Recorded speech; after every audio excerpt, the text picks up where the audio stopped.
In the world of corporate power plays, there are rules, both written and unwritten.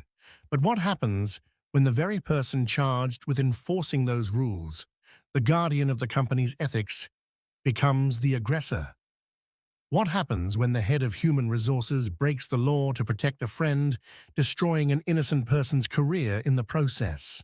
Today's case file from the moral maze is not just about a bad boss. It's about a systemic abuse of power and the long, patient road to justice.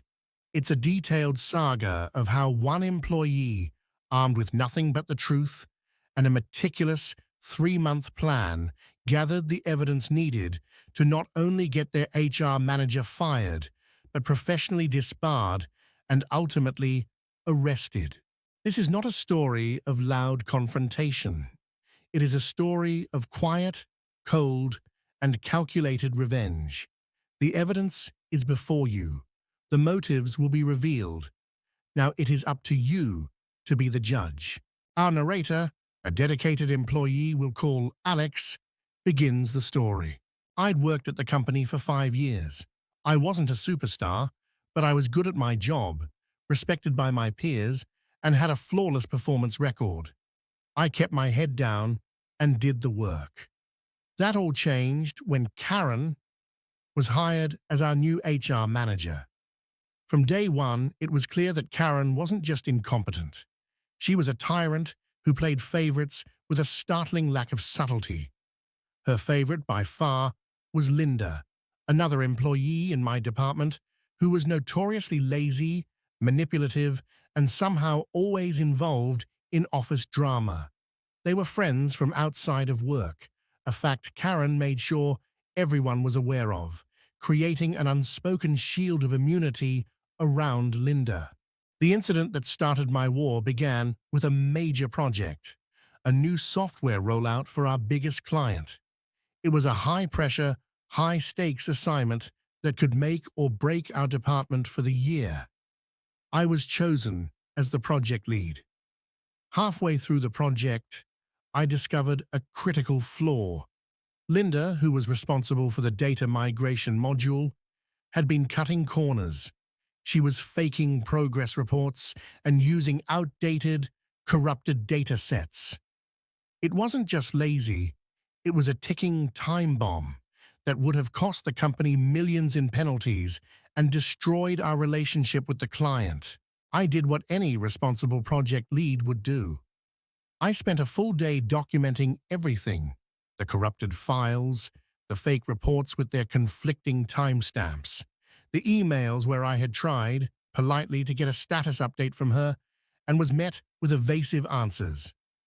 I compiled a detailed, evidence-based report and submitted it to my direct manager and, as per protocol, to Karen in HR. I flagged it as an urgent, critical issue that required immediate intervention to save the project. I went home that night, feeling stressed, but confident I had done the right thing. I was profoundly wrong. The next morning, I was called into Karen's office at 9 a.m. sharp. The first red flag was that Linda was already there, sitting in a chair, dabbing at her eyes with a tissue, though they were perfectly dry. Karen didn't even look at my report, which sat untouched on her desk. She told me, her voice cold and rehearsed, that I was being terminated, effective immediately. The reason?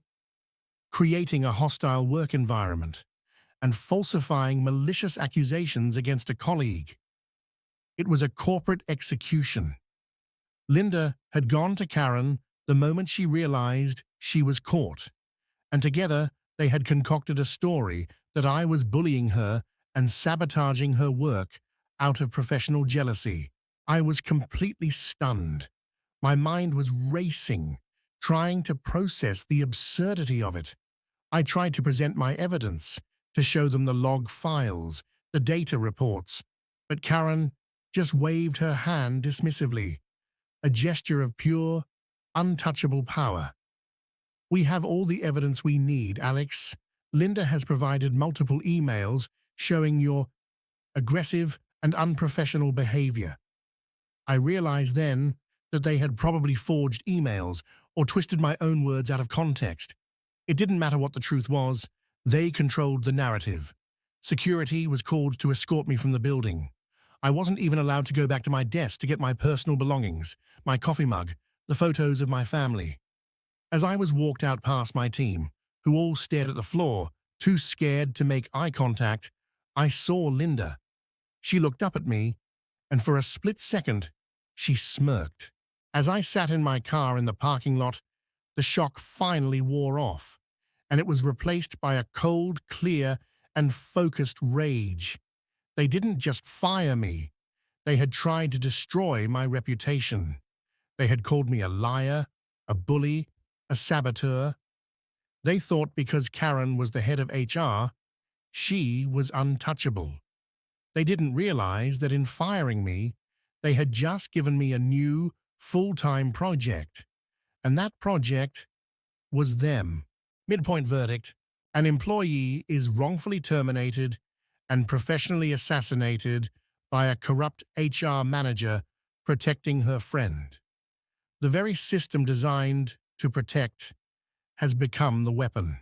Before we dive into the meticulous, 3-month-long investigation and the devastating legal revenge that follows, it is time for your judgment call. At this moment, having been publicly humiliated and fired, what should Alex do? Walk away, find a new job, and try to forget? Or begin the dangerous and all-consuming process of fighting back against a corrupt system? Cast your verdict. The case for justice begins now. I spent the first week in a daze of anger and disbelief, but I wasn't idle. I hired a 1-hour consultation with an employment lawyer. He was blunt. He told me that without concrete, undeniable proof of their conspiracy, it was my word against the word of an HR manager. A battle I was almost certain to lose. He said, "You don't just need a smoking gun. You need the gun, the bullet, the fingerprints, and a videotaped confession." So, that's what I decided to get. My first move was to contact a few former colleagues I trusted, people who also despised Karen and Linda's reign of unprofessionalism. I used a secure, encrypted email account, never my own name. I told them what had happened and that I was quietly building a case.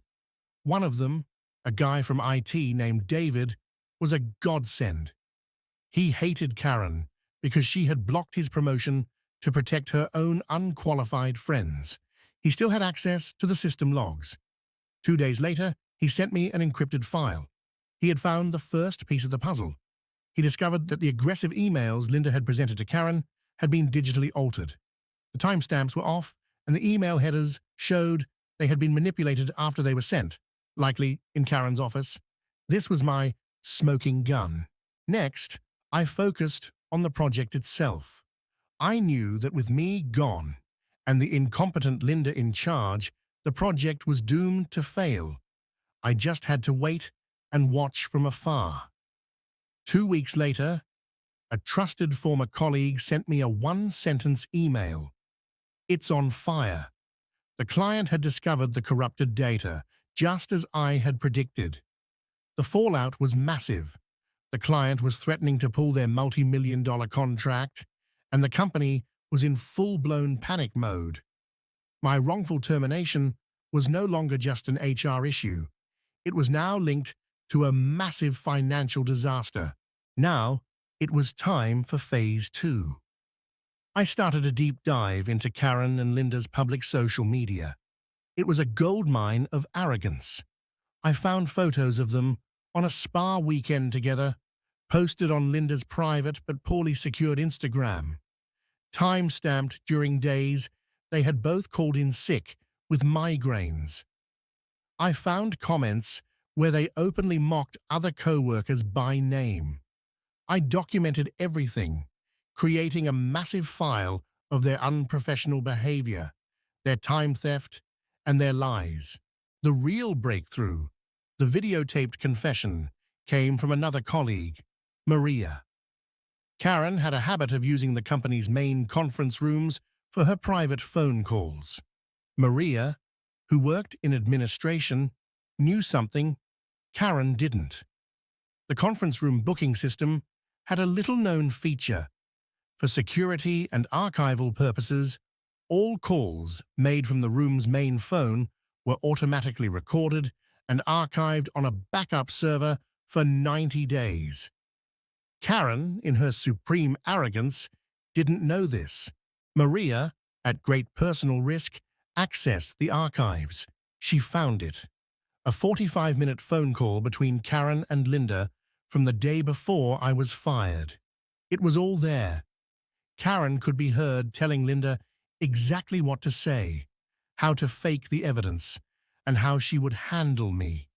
She even laughed, a shrill, awful sound, about how she had full immunity as the head of HR. It was a full, detailed confession to a conspiracy. I now had everything the lawyer told me to get. The proof of evidence tampering, the proof of the project's failure after my departure, the proof of their lies and unprofessional behavior, and the audio recording of their criminal conspiracy. I didn't just have a case for wrongful termination. I had a case for conspiracy, fraud, and a potential lawsuit that could cripple the company and end their careers. I didn't send it to the CEO. I didn't send it to the board. I sent the entire, perfectly organized package to one person, the company's top legal counsel, a ruthless but fair man named Mr. Davenport. I included a simple, professional cover letter. Subject: a catastrophic HR failure, evidence of a criminal conspiracy, and an imminent lawsuit. I believe you will find the attached files illuminating. I am available to discuss this at your convenience. 2 days passed in what felt like an eternity of silence. Then on Wednesday morning, my phone rang. It was Mr. Davenport. His voice was cold as ice. "Mr. Alex," he said, "I have reviewed your files. Please be at my office in 1 hour. And please, bring your lawyer." When I arrived, the atmosphere in the top-floor conference room was arctic. Mr. Davenport, 2 other company lawyers, and the vice president were there. They didn't waste time with pleasantries. They had already verified everything. They had pulled the logs. They had listened to the horrifying 45-minute recording. Karen and Linda had been suspended that morning and were under internal investigation, escorted from the building with their belongings in a box. They offered me a settlement, a very, very generous settlement. My full salary for 2 years, plus significant damages for defamation, and a glowing letter of recommendation that painted me as a hero. In exchange, I would sign a non-disclosure agreement and not pursue a public lawsuit. But I had one more condition. I told them I didn't just want money, I wanted justice. I wanted Karen to be held accountable, not just by the company, but by the law and by her professional licensing board. Mr. Davenport looked at the file, then at the VP. The evidence of fraud and conspiracy was so overwhelming, so undeniable, that they knew they had no choice. They agreed to hand over their entire internal investigation findings to the district attorney and to the state bar for review, as Karen's actions had violated her legal and ethical duties as an HR professional. The end result? I accepted the settlement. Linda was fired, and with my letter of recommendation now in every HR file in the city, found herself blacklisted in the industry. But the best part was for Karen. She was not only fired, but the state bar, after reviewing the evidence, permanently disbarred her. She could never practice HR law again. And a month later, based on the company's evidence and my testimony, the DA charged her with conspiracy and insurance fraud related to her faked sick leaves. Her perfect frame job had ended with her career in ashes and a looming criminal trial.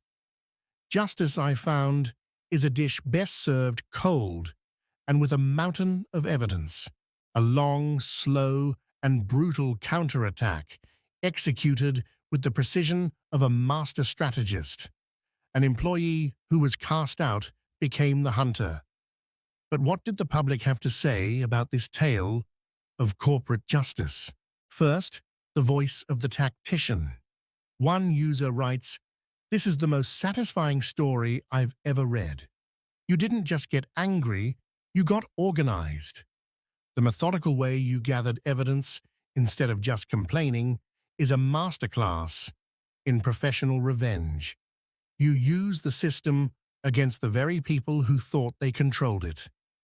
This comment celebrates the cold, calculated nature of the plan. It appeals to the audience's love for a clever and well-executed strategy, validating the narrator's patient and intelligent approach. The second verdict focuses on the terrifying abuse of power. Another user commented, "This is a nightmare scenario for every employee everywhere. HR is supposed to be the one place you can go for help. When HR is the enemy, you have nowhere to turn." The fact that she laughed about having full immunity is chilling. Thank you for fighting back for all of us. This highlights the deeper, systemic fear the story taps into.